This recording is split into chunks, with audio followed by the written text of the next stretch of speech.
All right, good morning, all. Thank you all. We are now going to convene the meeting of the Audit Committee. Councilmember Navarro, unfortunately, will not be able to join us today.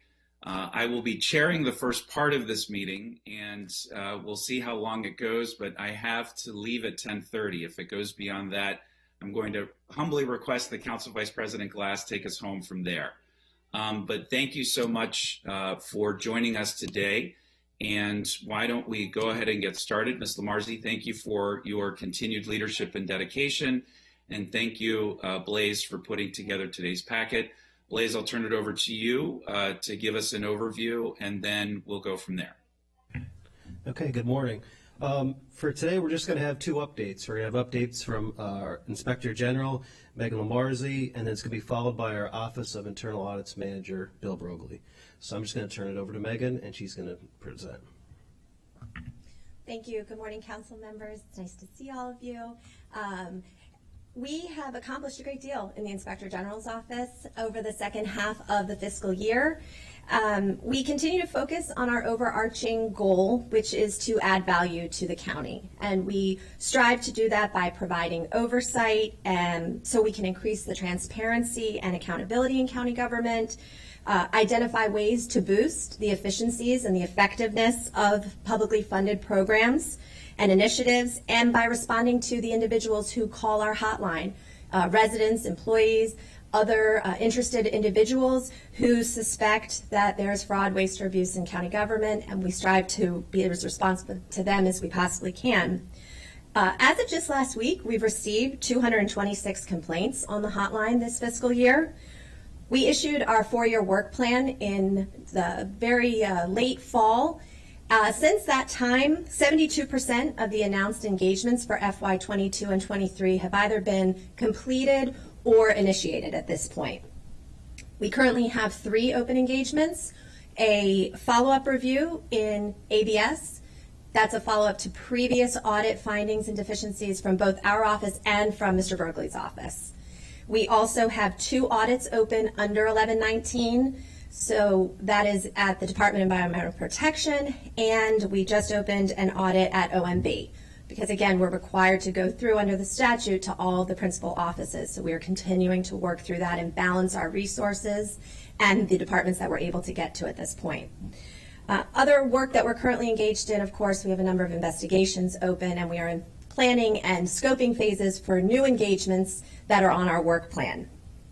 In FY22, we issued 15 products. That includes investigative memos, audit reports, reviews, management alerts, advisories that we send, and we've made 44 recommendations for improvement this fiscal year. Since January of 2022, we've published 6 reports, and those are included in your packet.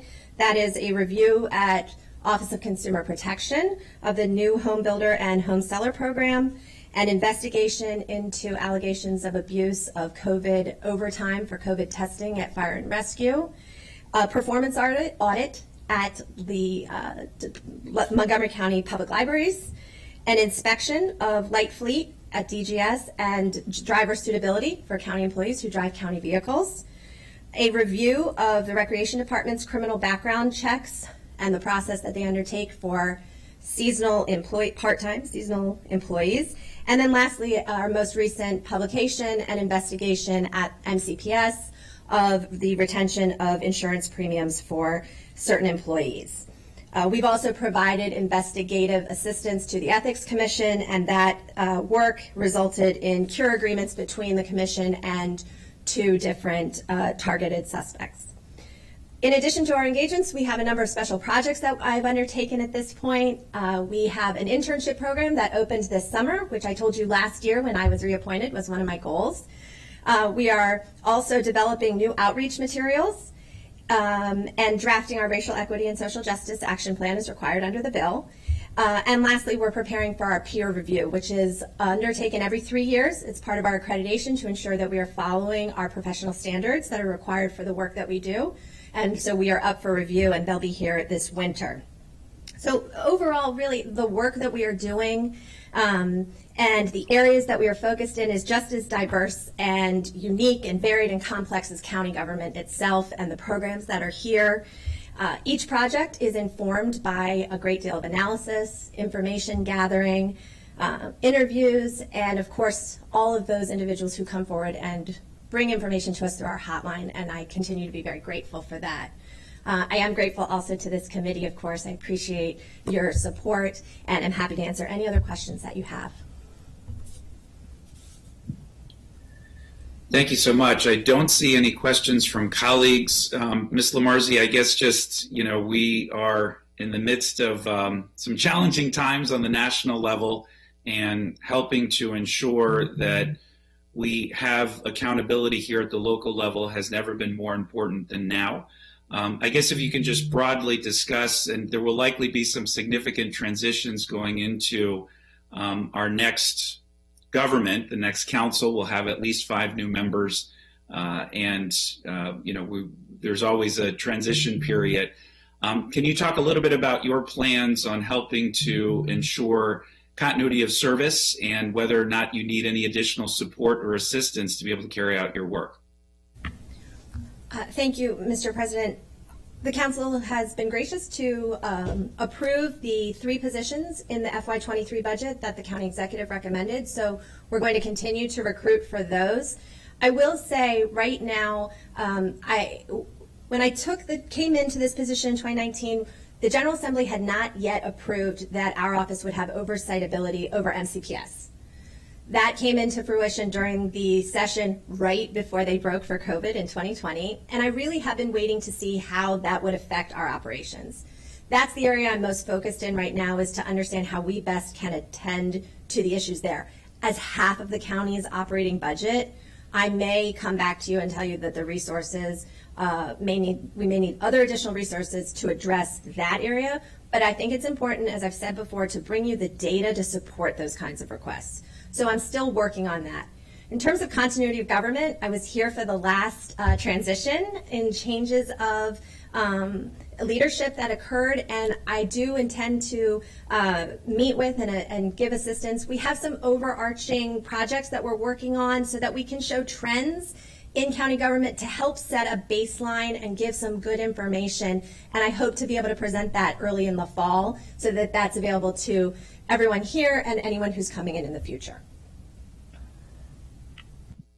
Terrific. I don't see any questions from colleagues at this moment, so thank you so much, Ms. Lamarzi. Both colleagues just request to speak, if that's okay. Thank you. Absolutely. So let's start with Council Vice President Glass, followed by Councilmember Friedson. Thank you, Mr. President. Thank you to all of you for joining us this morning. And Ms. Lamarzi, I want to pick up on the point that you just made about MCPS and about the expanded authority that the General Assembly provided to your office. As far as I've been seeing, there have been no investigations, for lack of a better term, into MCPS, and you just talked about the potential need for more resources to do some of that work. And so just wanted to get a sense from you if the public has engaged, if they have brought some items or issues to your attention, and where your office might be with regard to MCPS and your investigatory abilities. Sure. So we have received information from the public. I can neither confirm nor deny or speak to ongoing investigations, of course, but our most recent publication was a memorandum of investigation on the withholding of some of the retirees in particular. Their insurance premiums have been retained by MCPS, and that was based off of a tip to our hotline. So that was the first investigation we really have been able to bring all the way through to fruition and publish to the public. But we do receive information. We hope to continue to receive information. And part of the increase in our outreach efforts really need to be focused in MCPS. With the change in leadership there, we've also been working to develop our relationships and to find the areas of where we can best alert people to their ability to come to us. I think a lot of people just don't know that they can come to us, so that's a huge stepping stone. And then I do intend, it's in the work plan for us to have a planned engagement, an announced engagement that is there. But we are in MCPS, but we are engaged and working, and we've developed relationships with their internal auditor. With MCPS also has a compliance department, and we've spoken with them. And I have a very close relationship with the Inspector General for Education, state level. That was a position created as part of the Kerwin Blueprint. So it is something we are continuing to generate.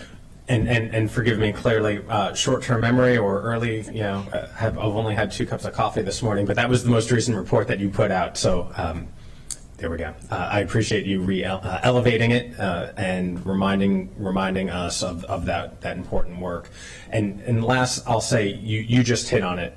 The relationships that you have with folks in the state, and clearly the relationships that you were building within MCPS, so that you can have these open conversations, so that you can continue using the authority that the state has granted you to ensure that all of our taxpayer dollars are being used wisely, and that our children have the resources and mechanisms within MCPS so that they can all learn to their fullest potential. So thank you for this update, and look forward to continued conversations. Of course. Thank you, Council Vice President Glass. We have Councilmember Friedson, followed by Councilmember Katz. Thank you very much. First of all, thanks. There's a lot of work that's been done. I'm really proud of the progress that we've made over the last several years, going from a reactive office to a proactive office. I mean, in reality, you have to do both. You have to respond to tips. You just noted one very thorough report based on a tip that is, in many ways, the lifeblood of an Inspector General's office, the ability for employees and clients to see something and to say something, and to make sure that they have the belief that it will be investigated with fidelity, with independence, and with professionalism. And I think that is obviously proven to be true. But we also need to be looking for the things that nobody is in a position to see. To bring the flashlight into the dark spaces of the bureaucracy and make sure that nobody is taking advantage of it. And just by virtue of having that proactive inspection, people do it. I always, joke around about the elementary school. If you check your own work, you might do your homework and you might not. If you have to turn your homework in, somebody's going to check it, even if they're spot checking it. They check it once, then you're likely to do it, so you don't get caught in the situation where you didn't show up to class that day with your homework. And I'm glad that we're doing that here. I'm looking forward to deeper work with MCPS, just the virtue of the magnitude of resources that we're talking about with MCPS, the importance of public education as among our most significant, if not our most significant, priorities in county government. I think it's really important. I'm glad that you have that authority. We're looking forward to hearing from you if you think you need more resources in order to do that work in the way that is up to your standards, up to Montgomery County's standards. My question specifically is about the federal money. We have a unique situation now. Unfortunately, we strengthened your office and provided more authority and resources before we knew it, but I'm glad we did. But when it comes to county government, and when it comes to MCPS actually in particular, hundreds of millions of dollars and dozens of new processes have been set up. And you've begun to do some of that work with some of the relief grant programs and have noted honest mistakes, that I would call them, things that I think are based on inexperience, building the plane or flying the plane as we're building, as we've talked about, which can be improved and built upon, and also just being put in a position where we never had to move that quickly with that scale of funding, with that scope of service or program, which are understandable but need to be corrected, and I appreciate that. But just wanted to hear a little bit of your thoughts with county government in general, specifically on this, and with MCPS, of any, thoughts or plans on a proactive basis, not on a tip line, of course, which you wouldn't be able to share, but any, thoughts that you might have of how you're going to, address that given the unique nature that we're in these past couple of years and probably for the next couple of years. Yes, one of the projects that we are currently looking at and scoping and trying to really wrap our arms around is food security and the money that was put into that, particularly because the county is in the process now of creating the new office to address food security issues. So my goal is to continue to look at what has been done in a way that we can inform and try to give some recommendations and information that will increase the efficiency and effectiveness moving forward as the county continues in that arena. We will follow up as we are able in some of our other programs, and we're looking to see what, if any, oversight the federal government wants to come in and do so that we aren't duplicating any efforts as well. That's always a consideration. But at this point, the next phase is to look into that arena and see how we can translate it into how county government is able to function moving forward. Our objective, of course, has always been in looking at all of the grant programs that have been done, that the county has taken some of those lessons learned and applied them in later installments. You saw that in rental assistance. They had made a lot of changes by the time they got to phase 3. But in other programs that are going forward. In our work plan, we do have continuity of operations review for next year.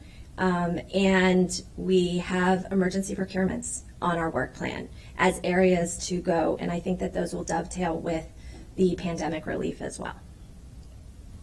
Appreciate that. I think as we, I know the executive branch is working on the retrospective of what went right, what went wrong, what could be better. And I think that's really important. I think it's important that you have that independent look as well.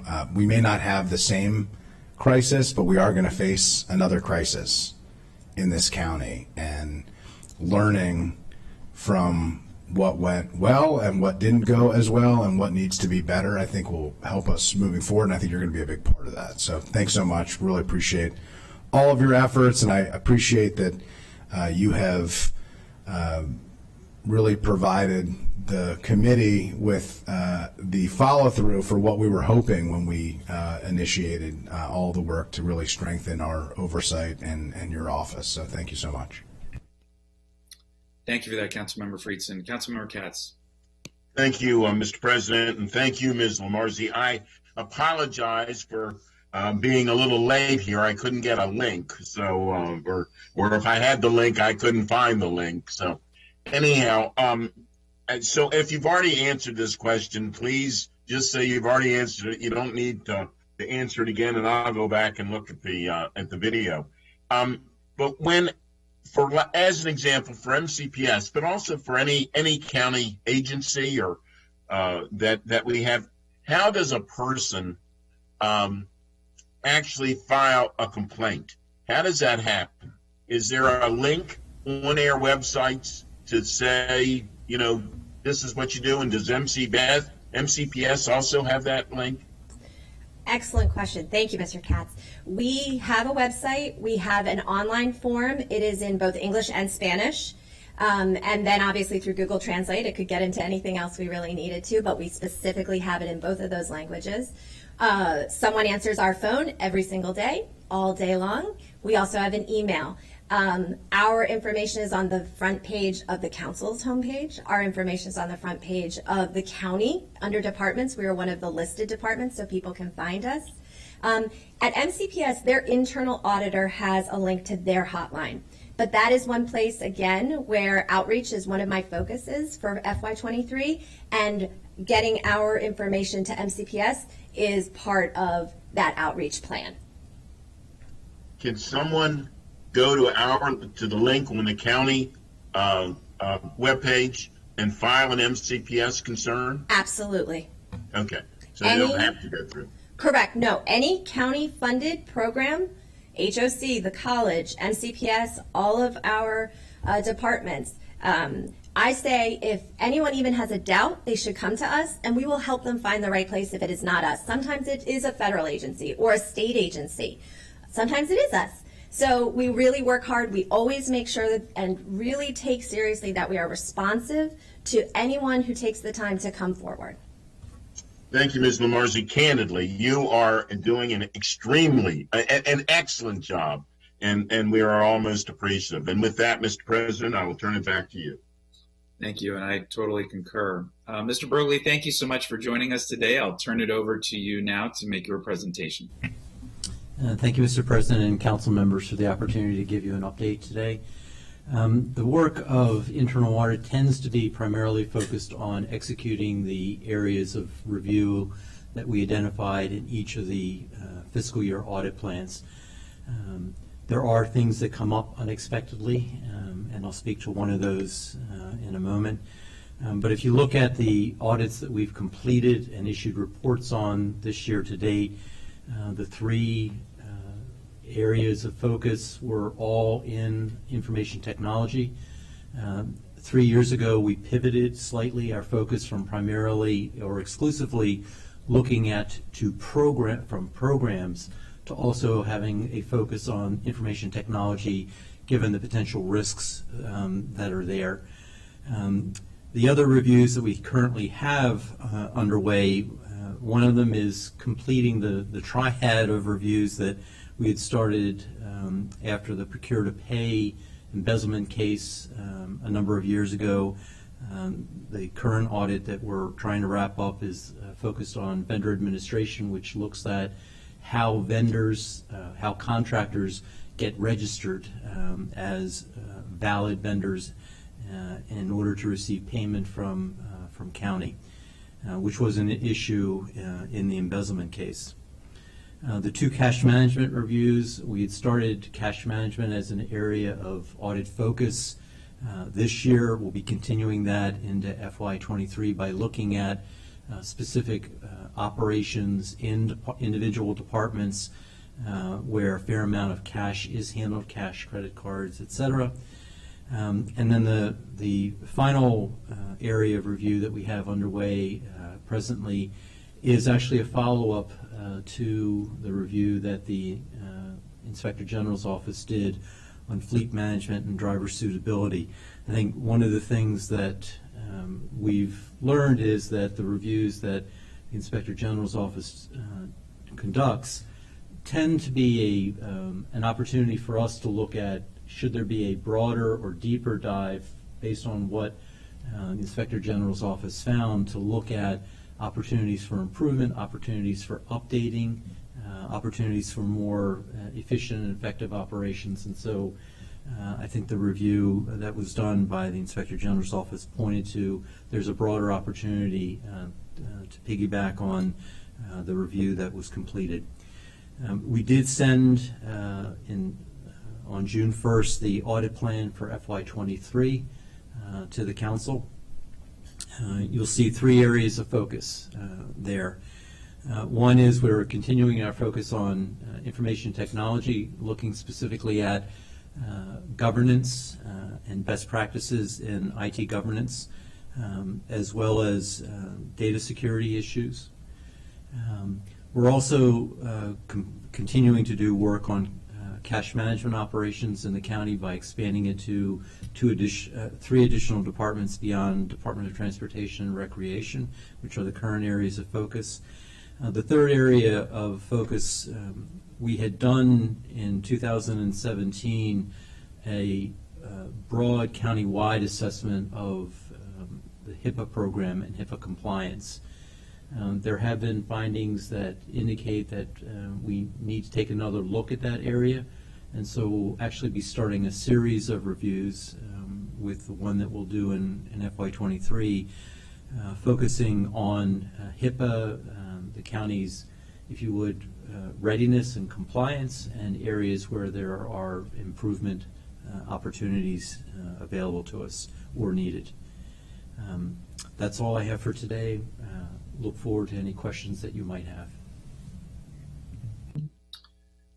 Thank you very much, Mr. Burgley. We appreciate your leadership and dedication as well, and the intersection between your office and the IG obviously is critical, particularly now. I guess same question for you that I asked of Ms. Lamarzi. Are there plans to help educate this next council as there's a transition moving forward with as many as 5 new members, and what would that look like, and do you need any help in executing that? I would say the continued cooperation that we've seen from the Inspector General's office, the continued cooperation from the Audit Committee, the opportunities to come and brief the Audit Committee on areas of findings, and also here if there are areas of concern that the committee members have or the broader council has.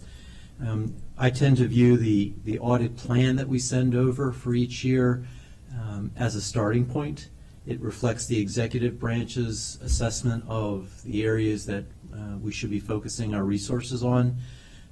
But if there are areas of concern that the committee or the council has that they don't see addressed in that audit plan, we're obviously open to hearing those and looking at ways that we can try and address those concerns and those areas of interest. I appreciate that. And this is actually a question for both of you. Having worked in the executive branch for 12 years, I'm familiar with internal audit reviews and IG reports because we had a department with over 3,000. And we always made sure it was the utmost priority that we provided support and any resources and information available to both of your very important operations. Just want to confirm at a high level, has that spirit of cooperation continued? And do you feel that you are being given the access that you need in order to be able to perform your duties, which are obviously so critical to our overall county operations? I would tell you, yes, we do have cooperation. We have refined a lot of the processes that we've put in place in the last 2 years and really opened the lines of communication in some broader ways that I think have helped a great deal. And again, as to what we talked about earlier, relationship building has been key. And almost every person in my office has come in since I've been here in the last 2.5 years. So it has been a great deal of learning the county, learning our counterparts and working with them, but we don't have issues we haven't been able to resolve. Terrific. And from my perspective, I would agree with Megan's comments. I would say that not in a pejorative way, but audits and reviews, assessments always involve additional workload on the departments that are being audited. There's no doubt about it. There's workload and time associated with being responsive to questions, being responsive to meetings, being responsive to document requests. And then there's the additional burden and workload associated with ensuring that departments are following up and taking appropriate corrective actions in response to the findings from the audits. I would say that the departments have done an extremely good job in meeting both of those additional workload burdens under not always the best of circumstances with respect to the pandemic, obviously, and other challenges that they're facing.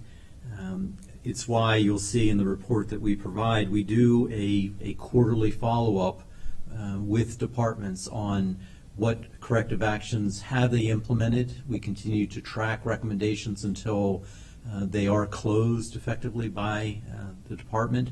We've seen a little bit of slippage over time in terms of the percentage of open recommendations. I think that's really a combination of the volume of recommendations that they're dealing with right now, as well as their attention to lots of different other crises and issues.